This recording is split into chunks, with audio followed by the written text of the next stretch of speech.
Hi guys! Happy New Year to each and every one of us. Okay, let me just mount this properly. Perfect. Alright, so it's January 2nd, 2025. And I'm actually quite glad that 2024 is over and we have a fresh new year to start with all of our endeavors. And in a nutshell, for me, 2024 was a hot and cold year. Like, I do have to say that the first half was very good. Like, I was very busy. I was working on a talk show. I was working on a miniseries. I was working on a film. And then all of a sudden, come the second half of the year, it was so quiet. It was like a dud, which I do have to be frank and say that I have not experienced this, like, a very quiet type of a season in my career in a really long time. That to the point that it made me panic just a little bit. Now, although I have been a freelance makeup artist for 18 years, there are some years or months even that I'm very busy, and there are some weeks that I'm not doing anything. I'm just pursuing personal dreams. But I've never had a season as quiet as I have during the last half of 2024. And it also came to a point that I panicked just a little bit because nothing was coming in, and I was also paying for the down payment of a condo unit. So it means my funds were getting diminished, and I really contemplated if I was going to go back into corporate Philippine work. I tried and applied for a number of jobs, but a very specific type of a job wherein I applied as a cabin crew to two of the top airlines here in the Philippines. And I was actually able to go through well into the process. And going into that application, I knew that my age and also my loss of hair might be an issue, but but I didn't get any of them. And frankly though, I did enjoy the process. I got to meet new people, young kids, some of them were fresh out of college, and it was just great to interact again and just feel a different type of energy, because I have not applied for a work like that in a really long time. Now, although I do have to say that in my line of work as a makeup artist, every time there's a new project, it's always me applying again and ensuring the production staff or the production manager that I'm actually fit for the job. Now, I do have to say that if there's one thing in life that I'm grateful for, is that we're always given the opportunity to start over again if nothing works. And that's always been my mantra, that I can always look for something, strive for something, and learn something new in order to survive in this world. So yeah. Now I also do have to say though that being cabin crew was one of my childhood dreams. And I do remember back when I was a kid, I said to myself, if I get to be a cabin crew, I'm gonna work for a number of years and then use the money that I've saved to become a pilot, because I also wanted to be a pilot as a kid. So unfortunately, those dreams didn't come true. And being a makeup artist was a wonderful, wonderful, happy accident in my life. And I didn't dream that I could have made it into a career. And then once I've decided that this is what I'm going to do at that stage of my life, I studied, I learned it, and it has been a wonderful journey. It has been full of ups and downs, and I'm still grateful for it. But sometimes in life, if one thing is not working at a specific point in time, you should always put yourself out there and to see what the universe has in store for you. And if one thing doesn't work, and it always brings you back to where you came from, then at least it shows you that you are meant to be where you are at that moment. And although me trying to go back into Philippine corporate life was sparked by panic, let me say that if I decide to do one thing, I really thought deeply about it. And I also know that if I do decide to apply for a specific job, I know that I'm also going to flourish there, because I am not the kind of person who's just going to go into something blindly. I know that, I have the certain personality type for it. I also know that I have the tenacity for it, and also I have the work ethic for it. So I also do have to say that being cabin crew is one of the most difficult jobs in the world. You're also dealing with customer service, different types of customers, also different psychologies, and also that's one thing that I experience as a makeup artist. I know the technicalities are the same, but the core of both jobs is customer service. So yeah, that's it. So it's actually been a very interesting 3 months for me. I'm just trying to find my footing again. So I think the universe has something in store for me. That's why I never got that job. 2025 will be very interesting for me because we will be moving houses. So we are still on the verge of completing the process of the sale of the house. So I think I have a few months left. So I have not fully closed down my house yet. My home office is still up. So I might still be able to do a few vlogs there, which is fantastic. And I think I will be also bringing you on this journey of moving into our new home in the city, and also showing you guys the things that we do in our home here in the province. So the difficult stuff has kind of passed already in terms of the entire situation.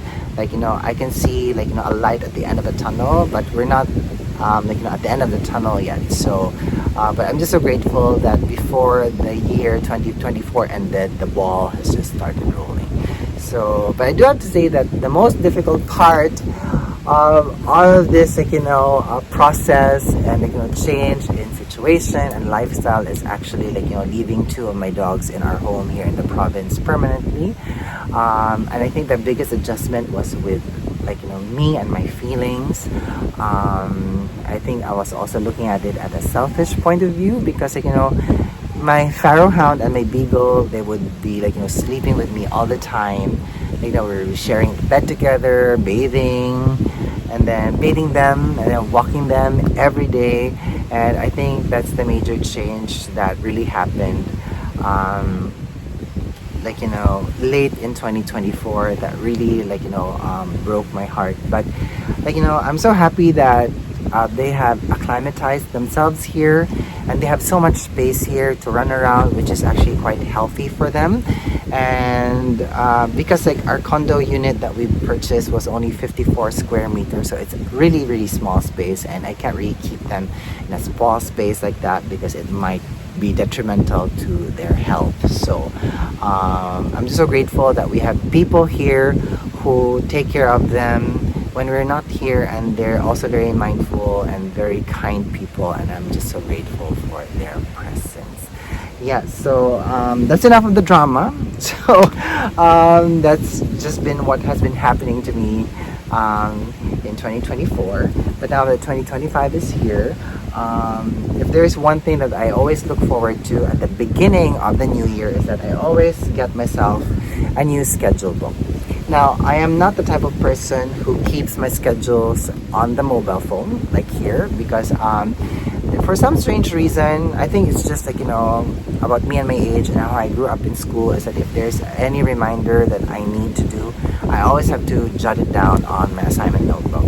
And that's the main reason why I've always had a schedule book. Now, usually during the first few days of the new year, I write down schedules that I need to remember. So there's tax schedules, and there's also schedules that I need to do for my health, payment for health insurance, things like that and whatnot. But the other things that I also like to do at this time is my partner and I, we sit down and we discuss the potential vacations that we can take this year, and I really love doing that. And doing it during the first few days of the new year just adds a nice spark of hope in the air, and also it just adds a nice warmth in the heart, because it's something to look forward to, and for 2025 we are celebrating our 19th year together, and we have decided that we will be going to Malta, Sicily, and Rome this year. And that was what we were supposed to do last year, but because of financial constraints we were not able to do that. So hopefully by this year we will be able to do it, and I have already started mapping out our route, and I've already started looking for flights and also the cost for it. And I've also started doing favorites on Airbnb to see which places and homes we were very interested to get whenever we are in either Malta, Sicily, or Rome. And our route, by the way, so from the Philippines we'll be flying to Dubai. We'll be taking Emirates Airlines, and then from Dubai we will fly straight to Malta, and then in Malta we'll stay for like 4 or 5 days, just get over jet lag, and then from there we'll take the ferry to Sicily, because it's very, very close. The shortest ferry ride is an hour, but the ferry ride that we'll be taking will be 4 hours. We'll be going to Catania, and from there we will rent a small car, and then we'll tour around the island. And the reason why we love to go to Sicily is because we love the film Malena, and Malena was actually shot in Sicily. And I think Sicily is just very, very interesting. The topography is interesting, the culture is interesting, and also the food. So we're really, really looking forward to that. Now Rome, we've been to Rome back in 2009. So we're just gonna stay there for maybe 3 days, 4 days, and just enough to close out our small sojourn in Italy. And from there we're gonna fly back to the Philippines via Dubai. So we're looking forward to that. Super. Now the other things that I also listed down here in my schedule book is actually the dates for Matsuri, or the Brush Festival. So it's happening on September 23, which actually falls on a weekday, which is fantastic, because at least this gives you the opportunity to do other things aside from only going to Kumano for the Brush Festival. So the brush manufacturers are open, I'm sure you can do like a brush picking activity in Koyudo. So there are many things you can do around the time, and also many things to experience. Okay, so as I've said in a previous vlog, I might not be able to do that this year, because this year's Matsuri is also falling on the timeline when my partner and I are going to be going to Europe. So we'll see, because nothing is yet set in stone. So at least I have different options to look into in terms of travel this year. Now the other things that I have also written here on my schedule book are actually schedules for different makeup trade shows.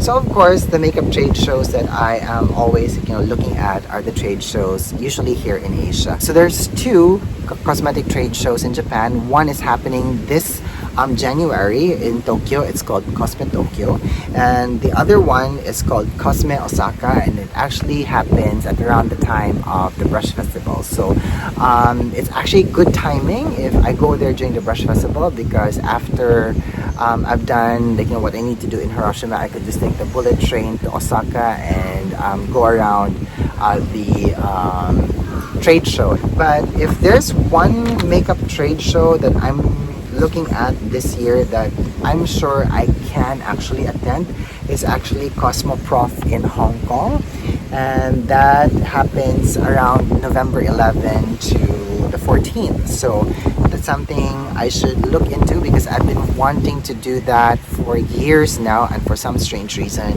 I was just not able to do it. Even pre-COVID, I would always end up having big projects around that week, and then when COVID happened, of course I couldn't go there, and then with travel restrictions, and yeah, so I'm hoping that I'll be able to do that this year. So there's something to look forward to, actually. So yeah, so what else is here written on my schedule book? Yeah, so far that's just it. I've also written here some schedules for classes, not because I'm studying something, but because I actually received a part-time teaching job at a film school wherein I'm going to teach makeup for film and TV. So at least that's just gonna keep me busy. It's a once a week class, and it's gonna start hopefully by the 3rd week of January up until May. So May or April? I think May. So I'm looking forward to that as well. Yeah, so that's it. At least, like, I'm so grateful that the start of 2025 for me is quite positive, because as much as possible that I was trying to keep a very positive, mindset during, late into 2024, and just trying to hold on to my faith, and also my strength in my personality. Sometimes, when hardship comes, these things always have a way of chipping into your mental fortitude. But I am someone who is always look at life with a glass that is half full instead of half empty, and I always know that there's always something out there for you. And yeah, so for this year, for sure I'm still going to be continuing doing a lot of things here on YouTube, doing makeup reviews and brush reviews, things like that, because truthfully, doing YouTube has been very therapeutic for me, and I don't think I'll ever give this up. So if you're watching my vlogs, thank you so much. I truly appreciate it. Yeah, so that's it for me now, and I'm gonna let you guys go because I don't want to be rambling on and on. But before I truly let you go, if you're a fan of Sonia G Brushes, she has a lot of restocks that is going on today, so do check it out, okay? And if I can find any links to any of the brushes, I'm gonna put a link down on the description box so you can go and check it out. And also, I'm gonna be posting a lot of them through my community tab as well, so do check it out, okay? Yeah, so I'm gonna let you go now because I can hear my partner tinkering with the plates and the spoons and the forks, so which means we're about to have lunch, okay? Alright, so I'm gonna let you guys go now. Thank you so much for watching. Thank you so much for being here. I truly appreciate it, okay? And I hope that you're having a good day wherever you are. Bye.